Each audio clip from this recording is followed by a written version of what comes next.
Good afternoon and welcome to the Gooner channel. What's up everybody? It's the 1st of July. Look, I know it's been a little while since you've seen me, but I've been busy. Life's been getting in the way. The Euros have been getting in the way and I took a little break and I think that's important. I think we all deserve a little break from time to time. I hope you will be enjoying a break as well. And I hope you've been enjoying the Euros, although if you're an England fan, that seems incredibly unlikely. But in any case, it's not like anything's really happened. So today I'm going to be taking a look at the transfer news. There is more news today because today the transfer windows opened in Germany, Portugal, Spain and France.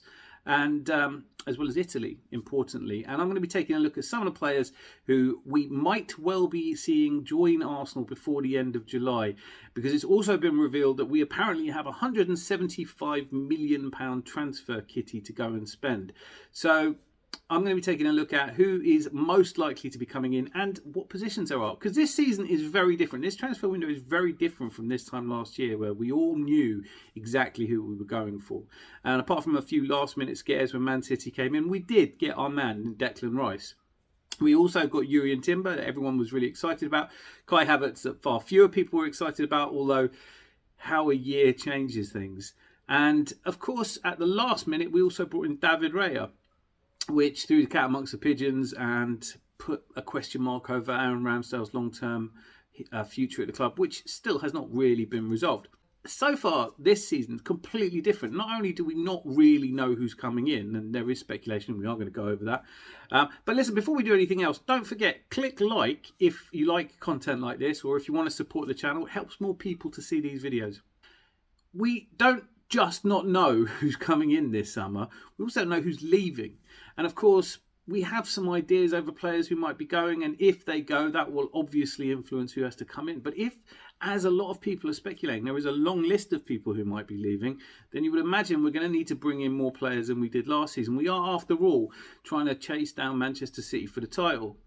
So the big news this summer that didn't go anywhere or lead to anything was Benjamin Šeško. I'm sure I don't need to tell you anything about Šeško now. I've even got a chance to see him in the Euros. But he, as RB Leipzig's young striker, young prospect who came through at RB Salzburg, has decided to stay at RB Leipzig and so will not now be coming. But this kind of focused everyone's attention on the fact that we were probably looking for a striker. Now, I think this is still up for debate. I've said this before. Last season, we scored more goals than we ever had before. And so I have previously said, and certainly in January, I don't necessarily think we need a striker. But that might be different this summer because Eddie Nketiah looks like he will be leaving. And of course, if Eddie Nketiah leaves, then you do need to replace him. And I think someone like Šeško, even though I didn't really see him as a marquee signing, would have been a perfect replacement for him. But strikers is really where most of the speculation has been around Arsenal. And if you ask me, it's been mostly nonsense. In 90 Minutes did a list of the top 25 strikers in the world. They didn't include Mbappe. I'm going to put him in there. So let's call this the top 26 strikers in the world because Mbappe can play as a striker. But on this list of 26 players, there's actually fewer that have not been linked with us than there are those who have been linked with us. And that list is a fairly obvious one. So starting with Erling Haaland, Harry Kane, Lewandowski, Griezmann, who it now looks like will be going to the MLS, or at least that's his preferred option. Gabby Jesus, who's already an Arsenal player and therefore not someone we can bring in. But it is worth remembering that he is in the top 26 strikers in the world. I know that he gets a lot of criticism for not scoring enough goals, but he is an exceptionally good player and one I think we would be mad to let go. And there isn't a lot of speculation that he's planning to leave. Then there's Alvaro Morata, Darwin Nunez, and Oliver Giroud, who at 37 also looking like he might go to Saudi. He still offers something in that French team, but probably not coming back to Arsenal. Ronaldo still playing in Saudi, obviously, and Rasmus Højlund, who chose Man United, or who was bought by Man United for a staggering fee. So of the remaining players on this list, we know we're not signing Kylian Mbappe, nor Lautaro Martinez because he signed a contract extension. But of the remaining players, there's 8 who technically could still come to Arsenal. And I've kind of done this in the reverse order of who I think is coming. So 8th on the list is Marcus Thuram, who has been making the papers in France for his comments. Of course, his father is very politically active. His comments on the current political situation in France, but we're not going to get into that too much.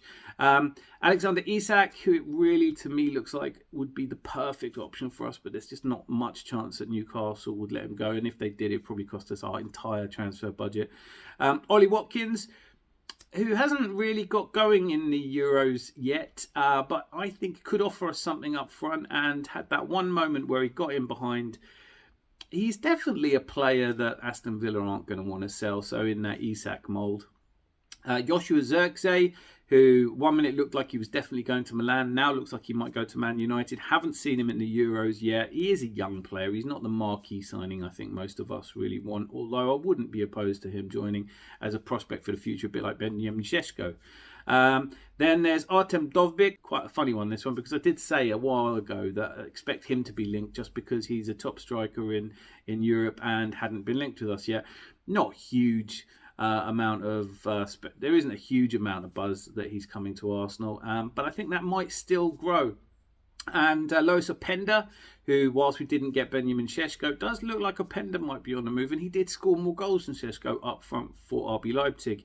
And then there's the two big ones, and that is Victor Osimhen, who today again came out and said he's looking to move to the Premier League. Napoli look like they're resigned to lose him, and there just doesn't seem to be the bidding war for his services that I think they wanted. Laurentis obviously had previously said it was going to take a ridiculous offer, and now I think they're making their peace with the fact that there aren't these big offers coming in. There aren't these clubs out there that will go for Victor Osimhen. I know that a lot of people are concerned about his injuries.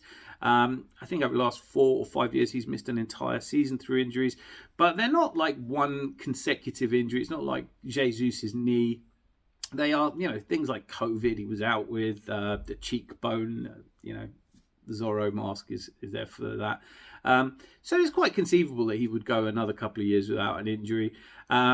And he's clearly leaving Napoli, and he has in the past, when he was receiving his award for best foreign sportsman in Italy, said that it was his dream to move to the Premier League, which I think hints at a slight lack of diplomacy in his character. But he is the big transfer target. He's a very good finisher. He's a very good player, and it might be that we can do a deal below the 100 million, and then it would make sense. But possibly a better option, again, around 85 million is what they're holding out for. But Gyökeres, and I don't know if I'm saying that right, and if you do know, then definitely leave me a comment. But he is the big striker that we are apparently going for. Now, all of this being said, I don't know. Do you think we need a striker? I certainly feel like if Eddie Nketiah goes, do we need to replace him with a high-profile Gyökeres or Osimhen? And not that I'm against the idea, but it's not clear to me that, look, one of the things about when we signed Declan Rice last summer was Edu, when he came out and said, these deals do not take weeks, they take months. And I think that's true. I don't think you just go out and make, in a couple of weeks, make a deal for a player of this stature. Of course, both Osimhen and Gyökeres are players that we've, I think, been talking to agents for at least since January. So that maybe these are doable, but it seems strange to me. It seems like these are still impulse purchases and we're not 100% sure we're out there for a striker. Would we still have bought either of these two if we had got Benjamin Šeško? Not entirely certain. But I'm not really as worried that we won't sign a striker as I am in other positions. Again, look, with all the talk about types of players that might go out, there is a position that even if we don't lose anyone, we're not particularly well covered in.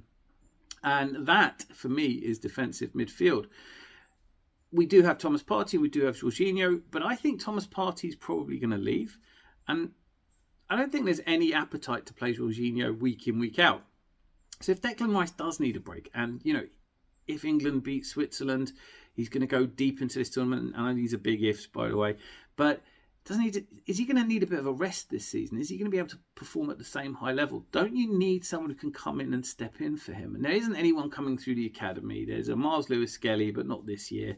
And Ethan Nwaneri obviously isn't that kind of player, even though it's been announced that he's coming up into the first team, at least in the way that Raul Walters did last season, which didn't make any difference.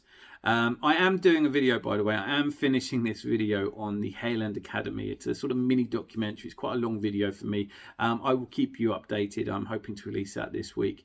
But we desperately, I think, need to bring in extra cover in that defensive midfield. I know we don't play a double pivot, but I do think that we need someone who can step into that position. And so the 4 major transfer possibilities in this area are, and I'm starting reverse order. First of all is Martin Zubimendi, who I'm sick to the back teeth of talking about. It's quite obvious he doesn't want to come to Arsenal. However good or bad you think he is, I haven't seen him play at the Euros yet. We haven't seen him play at the Euros yet. He's behind Rodri in the pecking order there. I'm just not convinced that we should be going to these lengths to sign a player who's shown so little interest in playing for Arsenal. Hard for me to imagine it's going to go any better than it did when we signed Lucas Torreira. The next one after that is Guimaraes, who has had some words to say during the Copa America. Obviously, Brazil aren't in great form at the moment. They did just win their last game. But Guimaraes has had some comments about the players around him. And look, I think I've said this before. Maybe we do need a bit more shithousery. Maybe we do need a bit more bite in our midfield. A bit of a Roy Keane type. Maybe we need a couple of nastier players. And Guimaraes is certainly that.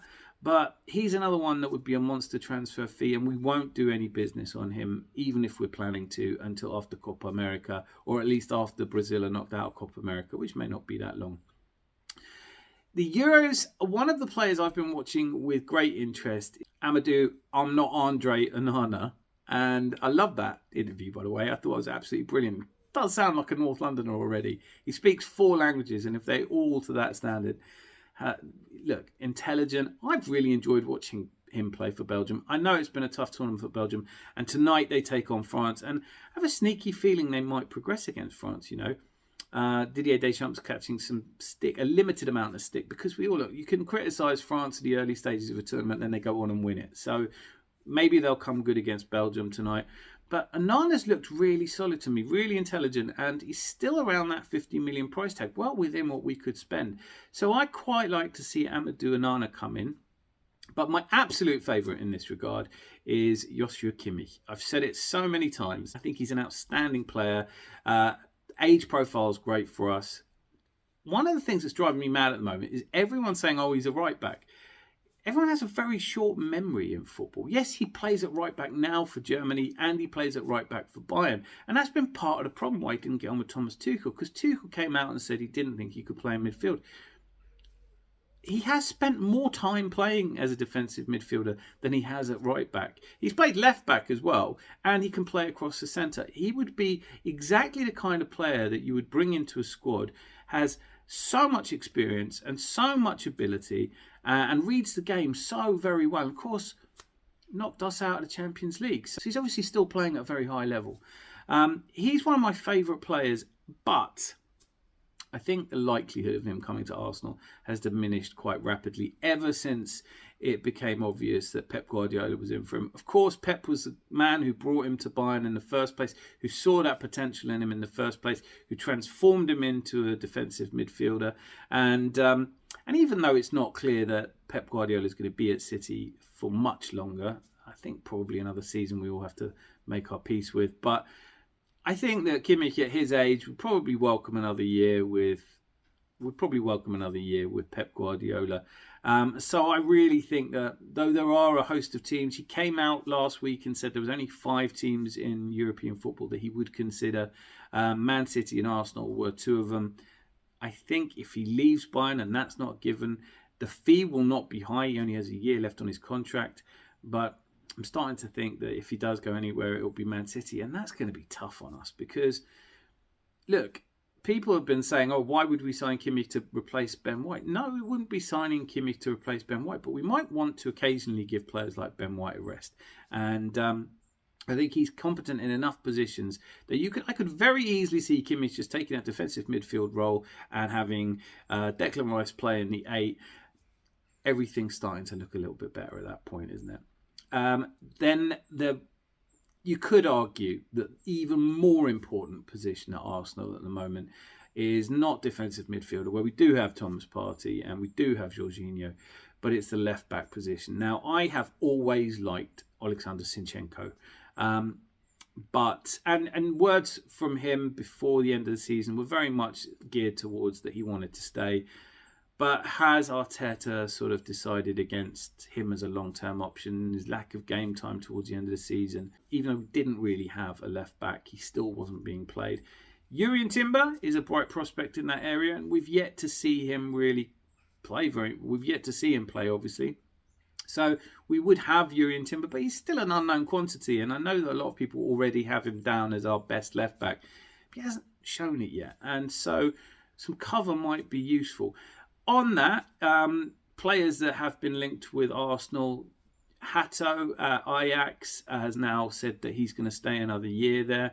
Calafiori, I hope I'm saying that right. Italian always sounds good, even if you say it wrong. So Calafiori, who had I know Italy had an absolutely shocking Euros, but he was one bright spark, and it was his suspension against Switzerland. Didn't play that game, and even scored, although it was an own goal. So Calafiori is somebody that is increasingly being talked about, more of a left-sided centre-back, but there is some horrifying gossip going around that Saliba may be being targeted by Real Madrid, and so he might be someone. I can't see us selling Saliba. He's got a contract till 28. I just don't see it. But if the worst were to happen and you do need to go out and get a big centre-back. But Calafiori can play on the left, not necessarily an out-and-out left-sided full-back that we're probably looking for, because a lot of people have been saying that Martinelli fell off towards the end of last season. I think one of the reasons that Martinelli didn't have a good season is because how isolated he was. It's the same reason that Saka's not having a good Euros. There isn't the players supporting him. Of course, if Declan Rice plays in the 8, he has more support. If Zinchenko comes into midfield, then there's more support there, and that's why he did better before. But last season, when we had Kivior as left back and we had Tomiyasu, these are not the kind of players that push up and overlap or support. There is some talk of Grimaldo, but I don't think it's all that serious. He would be a fantastic signing. I think top of my list is Alphonso Davies. Real Madrid were really keen on him. It looked like he was going there, but now there's every chance that Carlo Ancelotti has decided he's sticking with Mendy. It's not necessarily off, but there is a chance that we could swoop in there and take Alphonso Davies. I think Alphonso Davies is the best left back in the world at the moment. Love to hear your thoughts on that if you disagree. But certainly a marquee signing, but probably a little bit more than we want to pay. I think he would be definitely elevate us. This time last year I wanted Cancelo. This time I do want Alphonso Davies, and I think we have about as much chance of signing him. But he is being discussed. There are strong rumours linking with him, and I'm not sure he would turn us down if we came in with a strong offer. I don't think he wants to stay at Bayern. But then here's a little joker in the pack option. Of course, there is a small group of Arsenal fans, shrinkingly small nowadays, who think Kieran Tierney is the best left-back in world football. Terrible injury at the Euros for him. Heartbreaking bad luck he's had. So he's one of those players that's coming to that category, that awful category where you start to say, are they injury prone? I hate saying that, but you know, he's back at Arsenal. Any chance of selling him is probably diminished by the fact he's probably out for a while. And so is there a chance that we could use him? One of the things that we could probably do with is an overlapping fullback who allows Martinelli to drift inside a little bit. And Kieran Tierney is that. But given that we don't play three centre-backs with one left-sided, a lot of what he does really well doesn't work at Arsenal. And I don't think it could be more obvious that Arteta doesn't see him as a long-term prospect. So I would expect he comes back, perhaps he gets some game time, perhaps he really sparkles in an Arsenal shirt again. But other than that, if we're not able to sell him by the end of the summer transfer window, you'd have to expect him to go in January. And now for wingers, because with Martinelli's form dipping a little bit, whatever the reason for that is, you've got to admit he wasn't quite himself last season. Where Bukayo Saka is another one of those players who is going to need a break at some time. He's going to need to be rested at some point. So who do you bring on? Well, I thought Martinelli played really well on the right. And it's just a reminder that it used to be true that right-footed players played on the right wing and left-footed players played on the left wing. Mark Overmars as an example. Nowadays, the positions change, especially with three up front. They're more forwards than wingers. So you don't see it as often, but I thought he played really well on the right, and I think that gives us an option. We do have options on the left, Jesus and Trossard, neither of whom really play that role the way I think Arteta wants them to. So who could we bring in? Now, one that I want to discount straight away, Mikel, if you're watching, Edu, if you're watching, let's not go for Mitoma. I've watched him play a lot at Brighton. I know he had his injury problems last season. He's fun to watch, but it's just no end product. He's like a lightweight Doku. Then there's Michael Olise, who I think we're all looking at. Chelsea interested. Lots of players, lots of teams apparently in for him.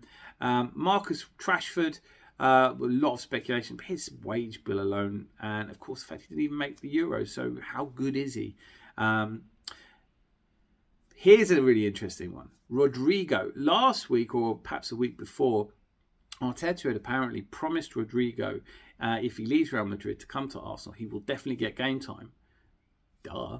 Yeah, I think he would get game time. He would make almost any team better. Of course, he's really good. It's not clear how Real Madrid are going to balance Endrick and Mbappe and Vinicius Jr. and talk about embarrassment of riches. So maybe there is a chance Rodrigo goes. But I think it's a bit far-fetched, if I'm honest.